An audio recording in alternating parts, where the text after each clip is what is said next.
Манаш Қозыбаев атындағы Солтүстік Қазақстан университетінің академиялық мәселелер жөніндегі проректоры ұлттық бірыңғай тестілеуді өткізу талаптарын атап өтті. Маман биылғы тестілеудің ерекшелігін айтып, түлектер өз білімдерін қалай сынайтындарын түсіндіріп берді. Оның сөзінше, түлектерді тестілеуге тіркеу 15 сәуірде басталған. Бұл форматы биылғы жылда онлайн форматта өткізілетін болады.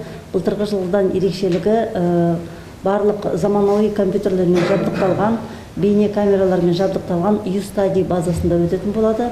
Ұлттық бірыңғай тестілеуге тіркеу 15 сәуірден басталды.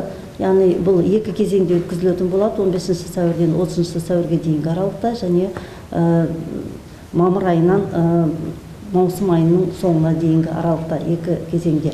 Яғни тіркеліп, кез келген оқуға түсем деуші талапкер өзінің жаңағы уақытын белгілегеннен кейін барып сол күні тестілеуден өте беруіне болады. Ал жоғары оқу орнында инновациялық қос білім дуалды оқыту бағдарламаларын зерттеу және пәнаралық бағдарламаларды енгізу бойынша практика жалғасатын болады. Мамандардың сөзінше, профессор оқытушылар құрамының жалақысы 2021 жылдың қыркүйегіне қарай 20%-ға арттырылатын болады. Оқытушының ең төменгі жалақысы кем дегенде 200 мың теңгені құрап, бір мұғалімнің жүктемесі 608 сағаттан аспайтын болады, дейді университет ректоры Ерлан Шуланов.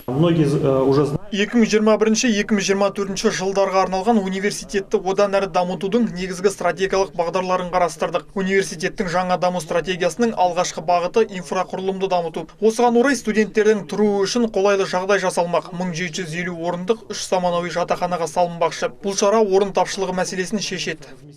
Оқытудың барлық деңгейлерінде плагиатпен және заңсыз түрде ақша алумен күрес күшейтілетін болады. 2023 жылға қарай барлық сервистер студенттерге мобильді қосымшалар арқылы қолжетімді болады. Университетті бітіргеннен кейін бірінші жылы түлектердің 90%-дан астамы жұмыспен қамтылады. В целом, хотелось бы сказать, что тағы бір бағыт цифрлық университетті тұжырымдамасын іске асыру. Цифрлық эко-орта аясында университеттің барлық бизнес процестерінің жартысынан көбі автоматтандырылған. 2023 жылға қарай біз бұл процесті аяқтауды жоспарлап отырмыз. Академиялық адалдық қағидаттарын іске асыру үшін прокторинг жүйесі енгізілуде.